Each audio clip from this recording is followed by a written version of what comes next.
Use. New me's. New keyboard. Is that the plural of mouse when it's comes to technology? Mice. It's geese, me's. That's science. Mouse, mice. No, I'm hoping for more rain. It rained about 2 inches in about an hour and a half east of Great Falls. This is Montana. That's like 3 months of, no, that's like 6 months of rain here. All right. So we got this. Oh, where did they get the cannon from? What's the fort? Ticonderoga, which will also make what? Didn't I tell you about that? Let's go back to Ticonderoga. Oh, it was an awesome fort with only 20 people. An awesome fort. That's what I have. Awesome fort, only 20 people. Benedict. Did we talk about children in here? Children? No. Oh, here's the thing. Someday down the road, and you get to become adult, you're secure, you might want to have children. And you're going to be looking for a name. Right? Names are tough. Ticonderoga. Wouldn't that be an awesome name for a child? Think how easy it would be. They would never get a bad time in elementary school with the name Ticonderoga. Male, female, doesn't matter, Ticonderoga. Henry Knox, Cannon, Bunker Hill. Benedict Arnold. Oh, Benedict Arnold. Benedict Arnold, the hero of Ticonderoga. Because he dragged He would- his cannon. He ordered him drag. Yeah. He didn't do it the actual dragging. Yeah. But he would become what down the road? The most famous what in America? Trader. Yeah, the most famous trader. One of the most. We're going to also mention another the relative of maybe even a more famous trader in a sec. So let's get to this. The British left. We got to this, right? We ended on the British abandoned Boston. We got to this, right? Yeah. So going into 1776. At the same time, remember the Olive Branch petition? Well, the king didn't respond directly. This was the non-answer. He responded with a proclamation of rebellion right here. Or as you can see, the way they printed it, it looks like for the suppressing rebellion and sedition. Yeah, so they can make essence. They just choose not to sometimes. But God favored the king. Yeah, I don't know why. I don't understand the rules by it. This is the non-answer. This is a big deal. What it said was, not only are we not going to respond to this reconciliation, this almost begging the king to protect us from your evil parliament, what the king said is, you are all traitors under English law. Now, you notice it said English law. It did not say Great Britain. It did not say the United Kingdom. English implies English common law from medieval Britain. What is the punishment for treason under English common law? A long, elaborate torture. A long, elaborate torture.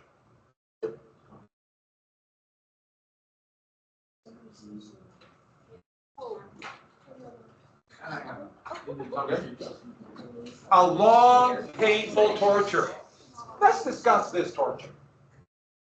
The reason I'm doing this is because when they said this, they're telling them, you're not just going to be punished. This is what's going to happen to you. You are going to be in this long, elaborate, it could last up to 5-day torture. And the first thing is hanging somebody almost to death. You get the concept of hanging someone almost to death. Got the gallows set up, noose around your neck, and pull you up till you're just on your toes. So you're just barely holding on, and then eventually you exhaust. You get exhausted, you collapse, they start slowly strangulating. When you pass out, they release you, and then pull you up again. And they let this go on for a day. It's also, you might say, called garroted. Now, what's that? Oh, I thought, you want to be garroted? Yes. Isn't a garrote a big string weapon used to decapitate people? Well, it could be, but garroted is slow strangulation. So we see someone like in a movie, and they come up with a rope, and they come behind and strangle them. That's called garroting too. So it's strangulating with a rope. Garrote. And then what do? Anybody know what the rack is? Yeah. You tie your arms and hands and stuff and then stretch your apart. Yeah. Imagine a flat rack. They tie your feet to something. They tie your feet to a base, and then they have a crank attached to your arms, and they slowly crank it. That's what you get a couple inches. It's really effective. Don't do this. And it's agonizing. And they can do it in such a way that they slowly stretch you, or they can slowly pull these out of your side. Also, your spine begin to separate. Oh, the pain, I guess, is unreal. So they can last it. And then, wow, either they can take you off of the rack or leave you on the rack, and that's when they disembowel you. Pull out your intestines. Or cut it open, pull over your intestines out, nail them to the ground, and then pull you away. Do we get the point here? This is what they're telling everybody they're going to do to them. Then, after this, and by the way, being disemboweled, you can live for two, 3 more days like that. Crazy. Huh? It's crazy. It's unreal. Think about this at lunch. And then, what's drawing and quartering? Okay, basically a couple ways drawing and quartering. Yeah, you know?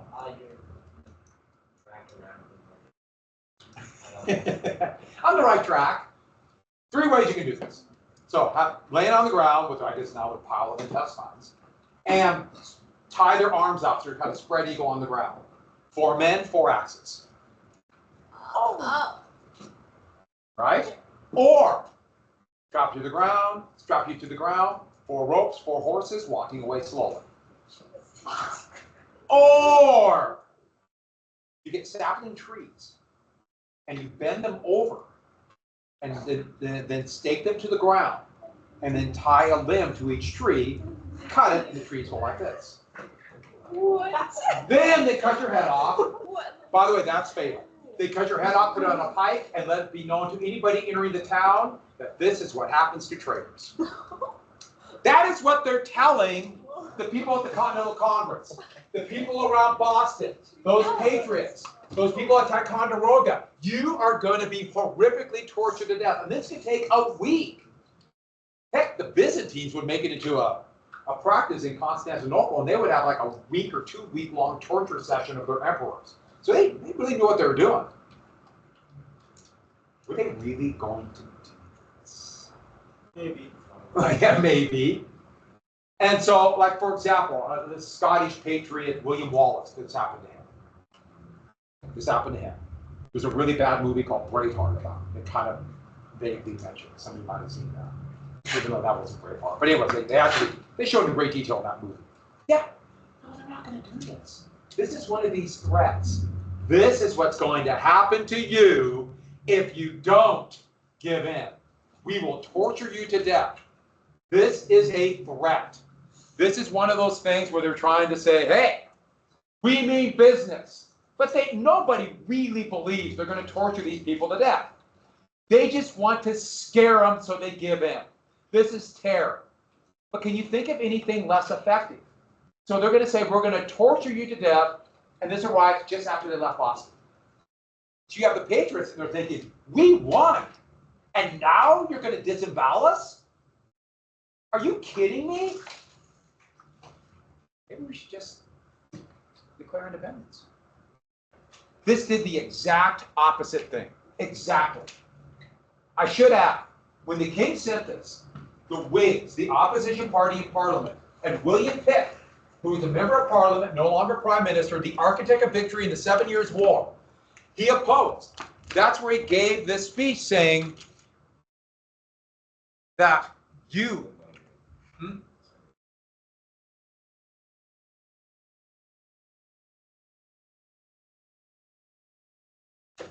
And how dare you push the colonists to go to war? This is exactly what happened back in the 1840s that led to the English Civil War, it said.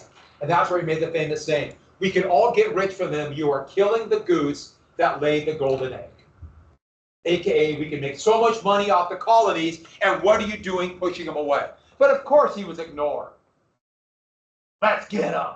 Let's make them obey. And so the last straw. The last royal governor appointed to Virginia before it became a state in the United States was Lord Dunmore. There's Dunmore off to the right. He had landed in Scotland, so he dressed like a Scot. I should add, this isn't a kilt. It looks like a kilt, but it's not a kilt. It's a long shirt. And then they belted it at the waist. And that's what the Scots wore. Kilts were just about ready to be invented by an Englishman. But had this militia. And he thought the militia was they were stockpiling weapons. They were not following the orders of the royal governor. And in Virginia, the militia was much stronger than the militia in Virginia. I'm sorry, in Massachusetts. Remember I told you how the Massachusetts one is kind of a drinking society? Not in Virginia. The militia had to be strong in Virginia. Does anybody know why? Yeah. Case of what? The slave rebellion. They had to be strong. Well, Southern colonists, Southern colonial governments were obsessed with slave rebellion. That's all they thought about. They even threatened to not ratify the Constitution 10 years later because of the threat of slave rebellion. So slave rebellion was just they obsessed about it for obvious reasons. So they had a strong militia, they didn't have control. So he tried to disarm him, they ignored him. They ignored him and said, we're not going to follow the royal governor. So he made a proclamation. Okay, we'll make our own, my militia of loyalists. And to hit the people who he thought is the most patriotic, aka people like Patrick Henry and Thomas Jefferson, were free. They freed the slaves who joined his militia, aka Fight for the Crown.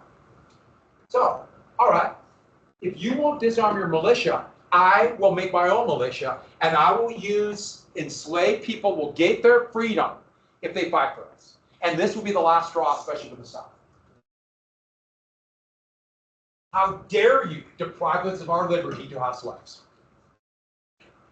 That would be the last straw. Now, there's actually a really controversial idea that this was the reason for independence. And it's controversial because a lot of historians disagree, but a lot of people say this. And I'm on the side of it was the last straw, but it's not the reason. But it was a reason. So think about the reasons. So we have, remember the Tea Party and the Corsi events. So we get that. And then we have Lexington and Concord. We got those events, right? And then, after Lexington and Concord, we have the siege. Then we have the British leaving Boston and fleeing. No British soldiers in there. And then we have that proclamation saying you're all traitors to be disavowed. And the last straw. And now they're going to take away our property. How are we ever going to have liberty if we can't have our property? And that's the stepping stones. Everyone got that? We got Tea Party. We have Lexington and Concord, we got Boston. The British leaving. Proclamation. This is what we call a hint. Everyone catch my hint. We have a test coming up. Guess what you're going to have to do? Okay. If you did not pay attention, I did it twice. That's more than enough. So, that's where they met. Inside Independence Hall. It's really small. It's smaller than this room. Maybe the same size. So you can imagine when they cram together these 55 people, especially when it starts getting hot, and some of them had, they cleaned, they bathed, but some not as often as others. So it must have been kind of entertaining as it got warmer. But that is where they met as time went on. And I went here in, the last time I was there was 2019, and it was in October. So I was there during our teachers' convention. My wife and I were there for a long time. But we were there, and if you get a chance, go. It's awesome. But we thought October was pretty good because there's not as many tourists. We didn't think about it. School's in session there. So every elementary school, I think in that entire area, will take a field trip into Independence Hall. So we happened to be there when there was like a 3rd grade class there. And so we walked in with our group, because you have to be in little tour groups, and with our guide, and we're standing, there's kind of a little gate right there so you can look into that room. And all of a sudden these 3rd graders just came swarming. Have you been around 3rd graders? I mean, they're all about this tall, run around, they're terrifying. But they come running in. And pretty soon I got to know one 3rd grader quite well. His name was Malcolm. And the reason why is the teacher kept yelling his name over and over and over again.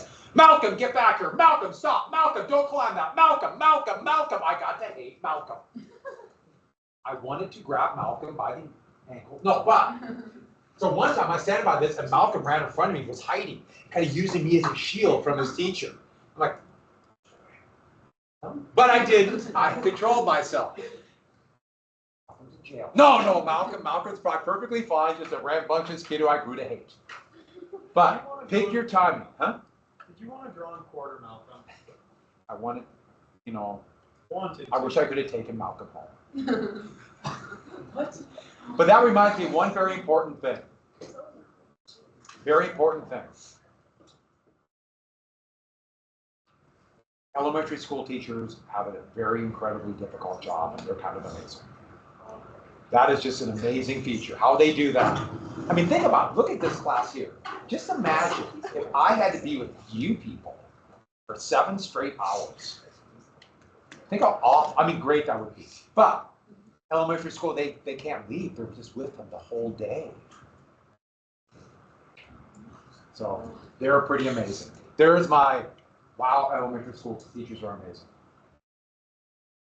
You guys would be wonderful to be around. Okay. Here became the debate. Should we declare independence? And when they first met, they met again in December 1770, or December 1775. Yeah. Who was asking this? The Patriot, Continental Congress. Oh, okay. The Continental Congress. They first met in that room in 1775. And they're just still in Boston. The majority would have been for reconciliation in some way. The majority of the Patriots did not want independence. Sam Adams and John Adams were pushing everybody for more independence. But there was this desire for reconciliation. And then all these things happened. The British fled. We're all dead, man. Remember the proclamation. The issue of slavery, Lord Dunmore. And one thing underlying it, almost all of these people there were land speculators. And they thought if we reconcile, remember the Quebec Act, they're just going to give this land to somebody else. It's our land. And so they're thinking this. More and more members of the Continental Congress.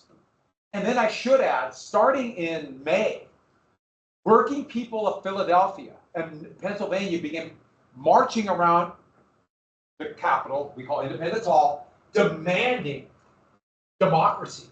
And they thought the only way we're going to have people vote and decide their own fate, which they did not have, is to get rid of the British.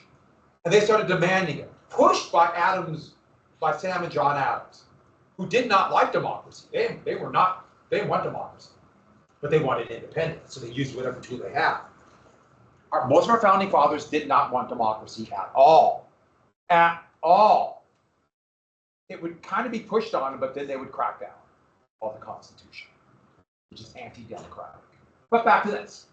So they started meeting going into May of 1776. Why don't we just do it? Especially after Dunmore's proclamation. And then this came out. That winter, Thomas Paine, who was an Englishman, kind of bounced around. He really didn't have a career, but he turned out to be a very talented writer. He was knowledgeable. He was well-read. He would write a pamphlet called Common Sense to push the colonists to rebel. And this is what we call more populist, meaning try to appeal to regular people. He appealed to the working people of Philadelphia to demand the British are gone so we can have this state where everybody will have a voice in government and a voice in the economy. Their big thing was money supply. Speaking of that, money supply, Anybody know what the Federal Reserve is going to do today? This is what we call a massive deal. And it's also kind of nice when, if you don't know, just stuff happens. Yeah. They're going to drop interest rates, which is huge. They've been raising it because they wanted to slow inflation by literally creating a recession. And now they think the recession might be here, the economic crash. So they're going to cut it. This is huge. How much they're going to cut? It's a big deal. Really big deal. So back to this. He said the only government that can protect people's rights was a democratic republic of representatives, where the people can decide their own rules.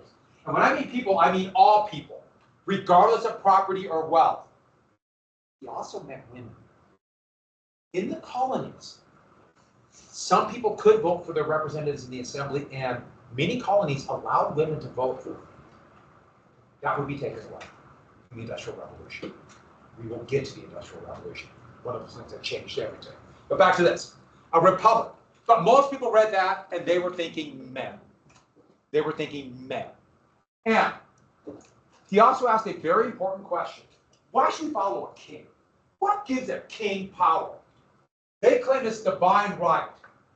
They're a hereditary monarch because God gave them the power. And he says, no, that's luck of birth. Why should we follow somebody just because they happen to be born from a king and a queen or an aristocracy? Why follow them? What makes them better than anybody else?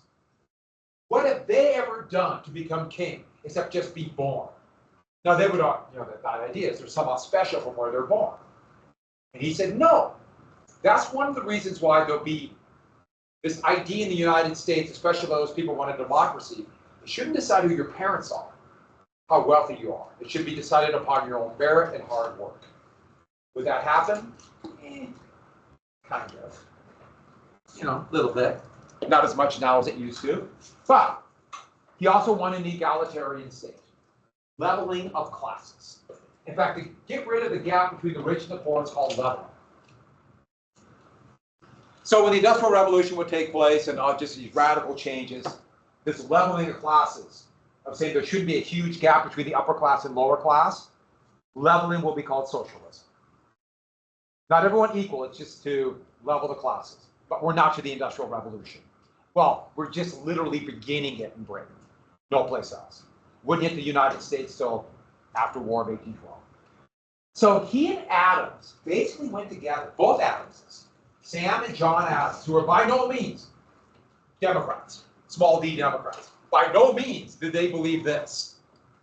And yeah, they didn't want a king, but they thought, yeah, my parents are better, so I should be better.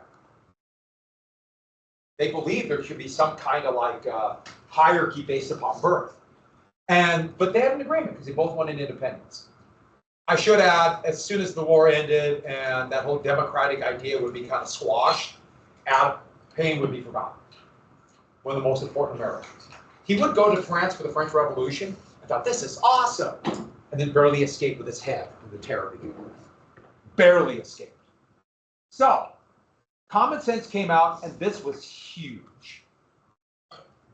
So then, discussions of true independence. Now they're being pushed. And going into June, it was decided, we might do this. In fact, there was a bunch of kind of interesting little procedural moves to try to get additional votes. And then, Light Horse Henry Lee. Henry Lee, a plantation owner from Virginia, would propose a resolution. Now, they actually proposed this resolution a couple different times. It's like, just have a vote. And then with these mob outside, some people opposed, they didn't want to counter the mob.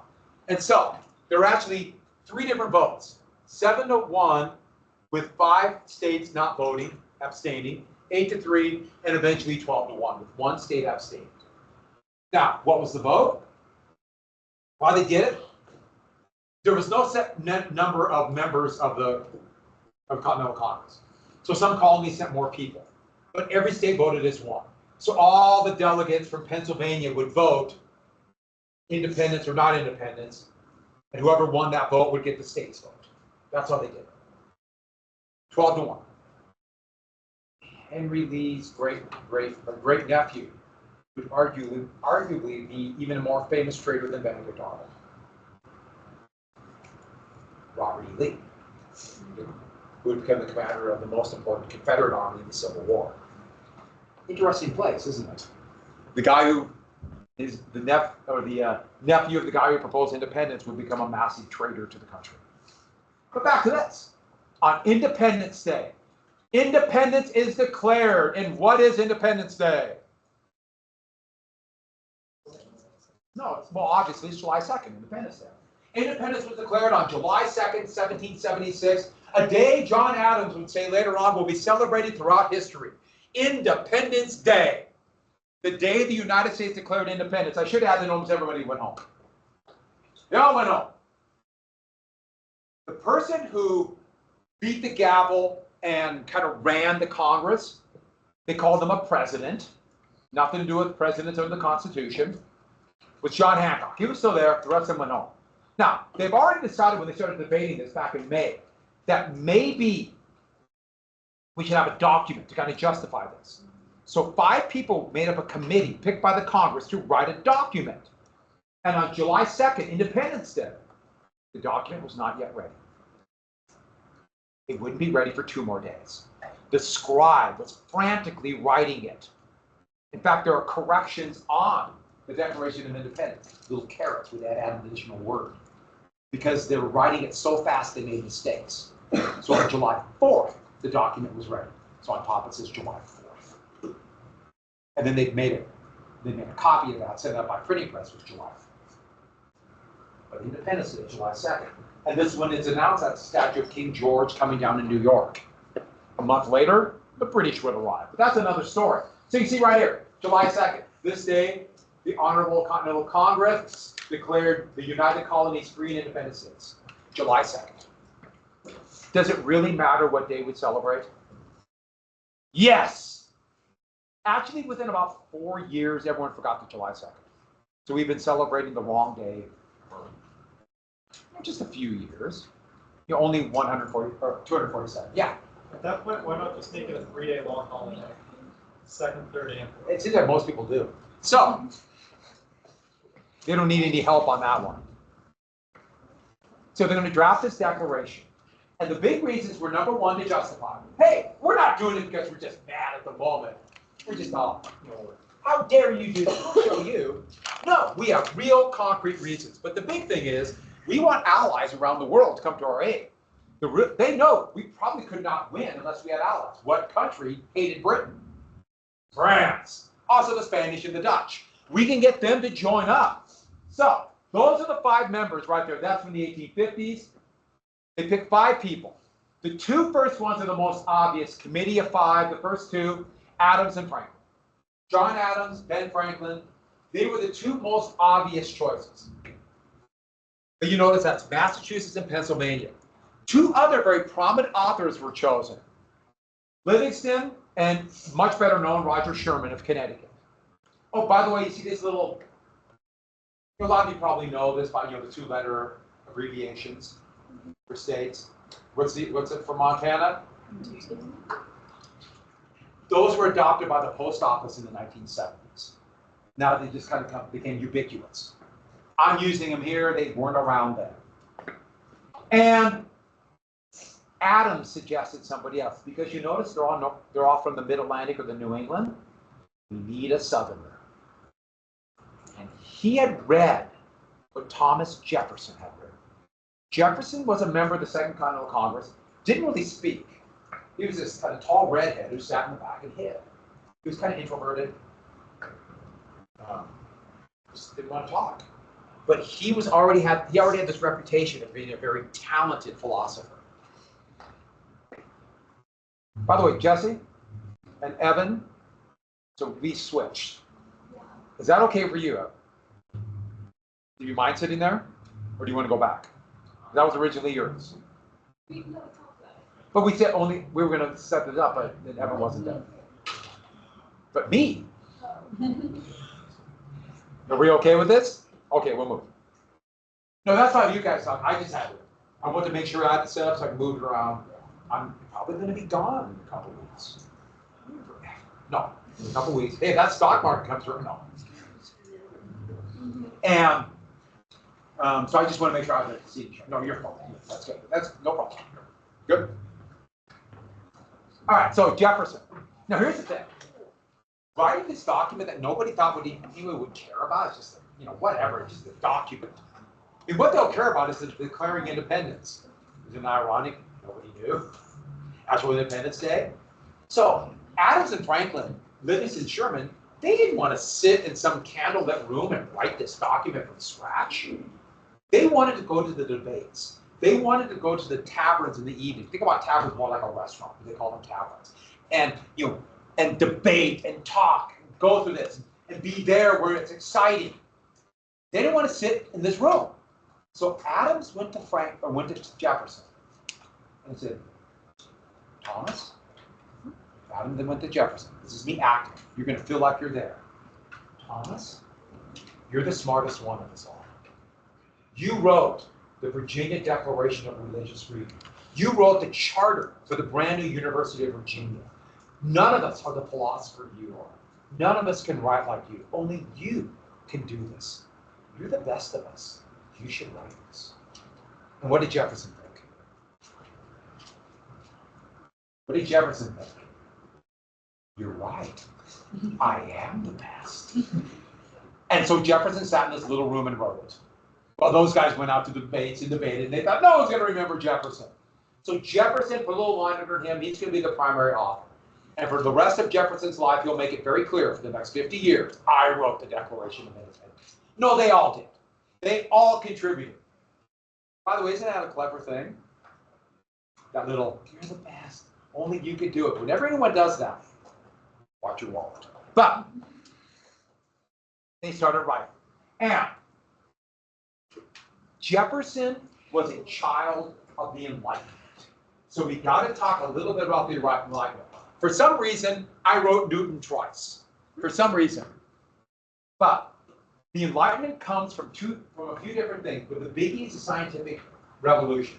I wrote Newton, then I wrote scientific revolution. I thought, I'm going to write Newton again.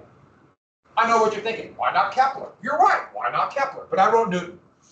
And Newton is so important because Newton's Mathematica Principia, which also, if you guys love calculus, Newton, who likes calculus? Yeah.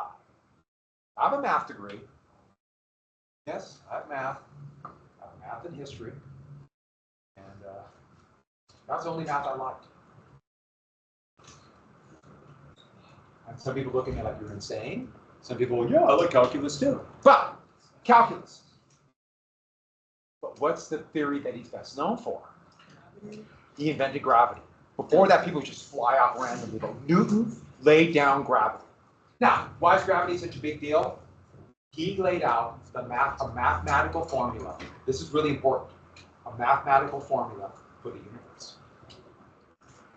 And it works. 99.99% of the time, the universe operates within Newton's mathematical laws. So we can predict the entire universe. I should have that 0.01% that doesn't apply is insane. Have you heard of quantum physics? Wow. But if you can do that for the universe, can't we do that for science or for society?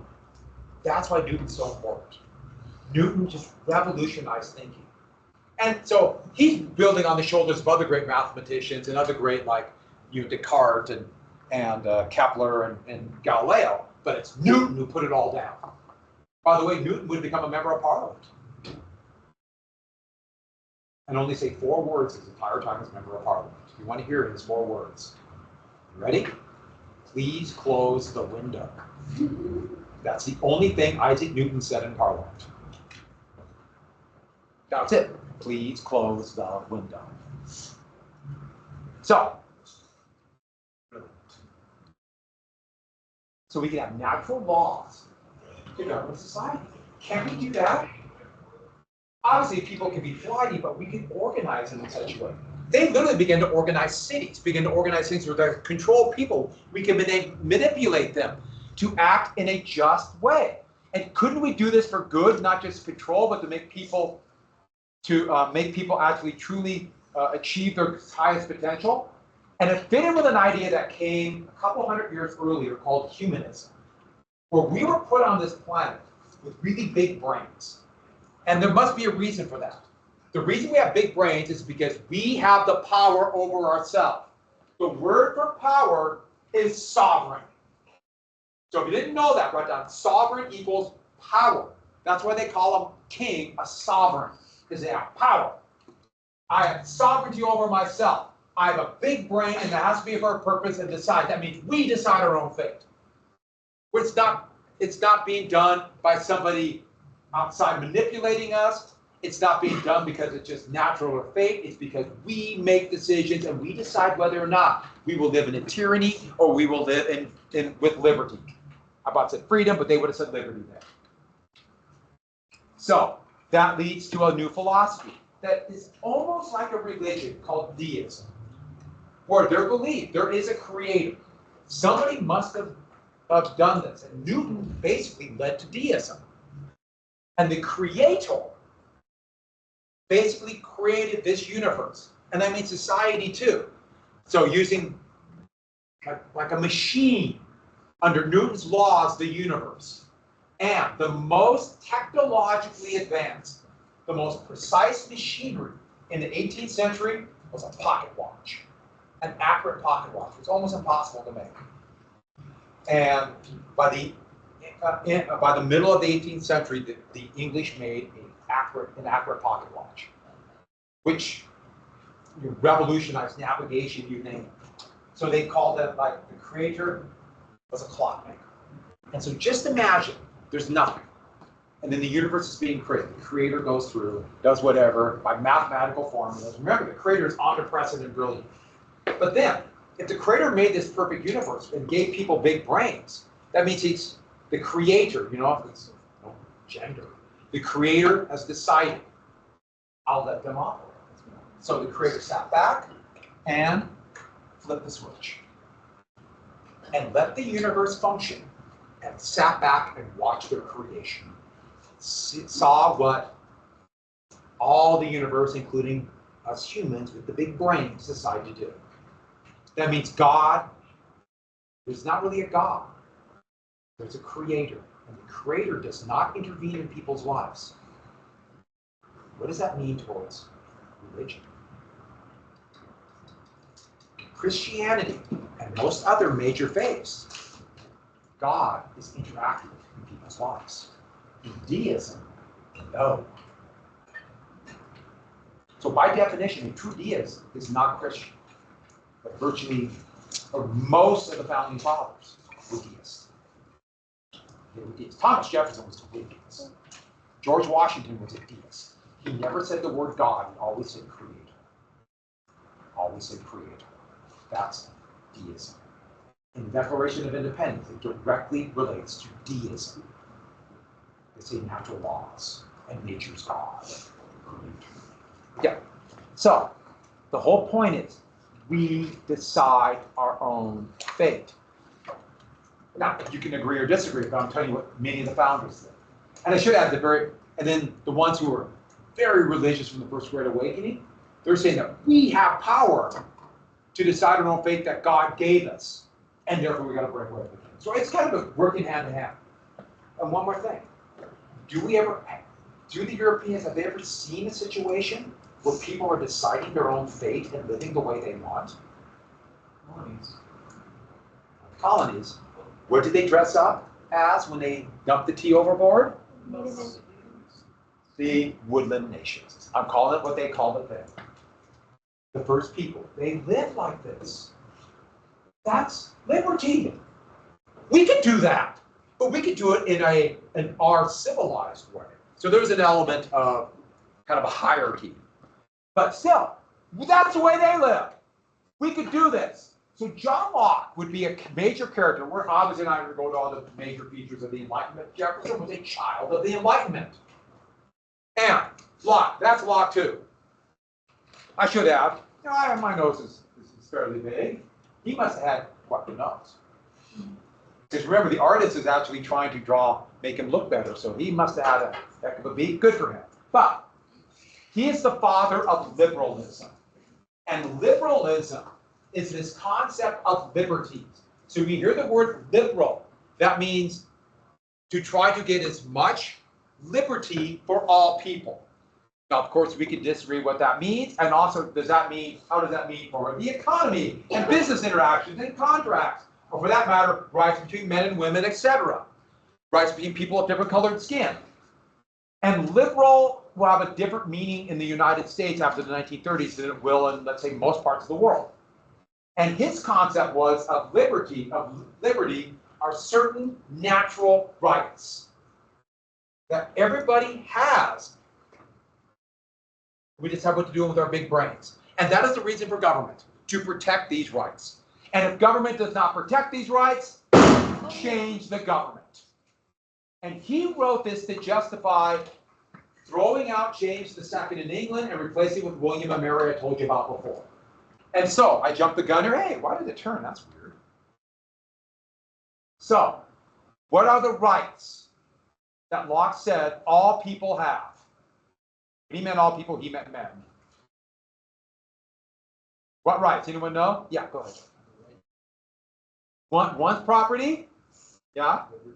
Liberty and life, liberty, and property. Remember I told you that if you're not truly free and make your own decisions unless you own your property?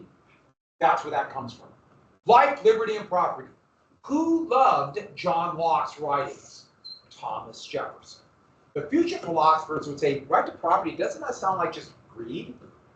So they would change it to, Jefferson didn't change it, but he copied them to life, liberty, and what? Pursuit of happiness. And that's what's in the Declaration of Independence. What's the pursuit of happiness? We'll get to that. That's kind of, okay, happiness. That's John Locke. So much of the Declaration of Independence is Lockean. So that's the draft. There's many drafts of the Declaration of Independence in the Library of Congress. If you get a chance, go to the Library of Congress. It's pretty awesome. You can see Jefferson's writing, and you can see other people crossed out, added words. So he did the main writing kind of outline. And then the other four made a bunch of changes. And they were just thinking, okay, we want to show how we are affected by the Enlightenment, but no one's really going to look at this and say, wow, we should learn something from the Declaration of Independence. It's more like, this will prove we deserve independence. Now let's get to the big things. And so they added a bunch of things. There's carrots all over. It's really pretty cool if you get a chance. So on the 4th, it was there. Almost everybody was gone. Almost everybody was gone. The president of the Congress was still there, and so John Hancock signed it. And then done. But then when the war started going horribly bad within a month, it was decided that, hey, we should all sign this. We should all sign this. And that's when they passed it around, and later it was signed. Now, a lot of you don't know this. You might think that the Declaration of Independence is in the National Archives in Washington, D.C. Has anyone been to the National Archives and seen the Declaration of Independence? No one in this class? Well, you don't need to go there. I have the original Declaration of Independence. It's right here. This is the original. How do we know it's from 1776? It's got the original 1776 lamination. So we know it's real. Yeah, there was this guy standing out there, and he sold it to me, and he said, this is the real thing. He looked really honest. He had a hat. I trust you. So I bought it. So if you go to the National Archives and look at it, it's not the real thing. And there's even a hole that came from the Battle of Bunker Hill when they were carrying this before the battle. Okay, so Hancock signed it, they all went back. So if you ever heard somebody, Hancock signed it, and there's a story that's kind of apocryphal that Hancock signed it with really big. And he said, hey, if I'm signing my death warrant, I want people to read my name. Treason. He just signed it big because no one else was signing it. But, so Hancock was really big. I'll show you another picture of the fakes. If you go to the National Archives, you have to go in. I love the National Archives. It's great. They have all this great information. They have a few things. They kind of rotating exhibitions, but they always have the Declaration of Independence, and the fake one. They always have the Constitution. And then when I was there, it was the Emancipation Proclamation that Lincoln wrote in October 1862. But they rotate the third of them. And they're in these bulletproof glass cases that go down into a bomb shelter every night. And the bomb shelter is supposed to withstand 150 to 200 kiloton nuclear weapon. Probably not. Now, to give you an idea of scope, the atomic bomb dropped on Hiroshima August 6, 1945, was 15 kilotons. The largest atomic bomb ever exploded. Anyone know? How big? Huh? The Tsar bomb? Yeah, bomb, it was in Russia. You know how big that was? 50 megatons. So, a scope of about, only about 1,000 times bigger. So bombs, yeah, I don't know if it really worked, but every night it goes down. And if you pay a little bit extra, they'll let you sign it. You can sign the declaration.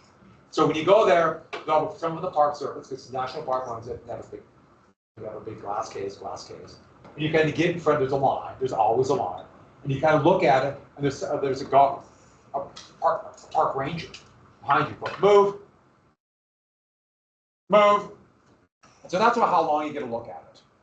Just long enough to realize it's a document. That's how come nobody realized that the original's here. That's how it works. If you get a chance, go and see it. It's really cool. And I will pass. This is the lamination starting to come off. Remind me tomorrow, I'll pass this around. That's it. You have some reading. I did not assign, so I did not do a quiz today, but you have some reading. And you have to read 201 to 221.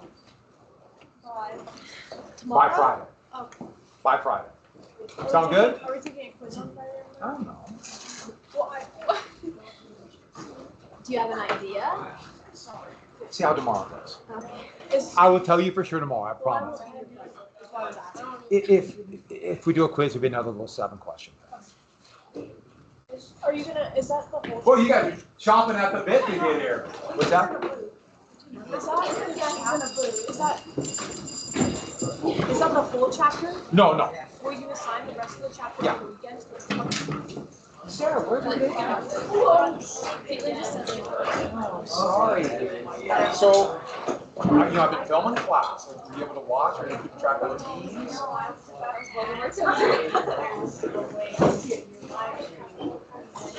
Yeah, so you go on the team and you click on one of your Yes, I did. It has all the student policies.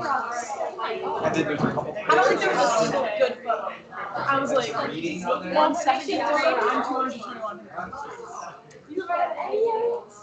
I'm really sorry you got sick and missed all those days, and I know that everything was overwhelming, so you missed all your classes.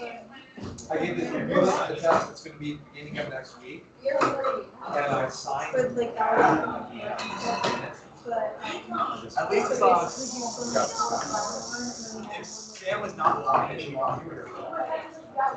So do that map every couple days, look online, and look at the team, and have any questions. Are you feeling better now? Is it okay? I'm gonna talk about Well, we need, make sure that team works. And go back and look at it. More every hour, what we're doing. And I'll talk about that. Like I filmed this one. We're still filming right now.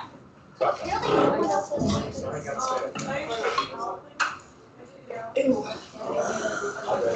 go back and look and then ask me questions. And then, you can always you might get sick again, so we'll see where we go, okay?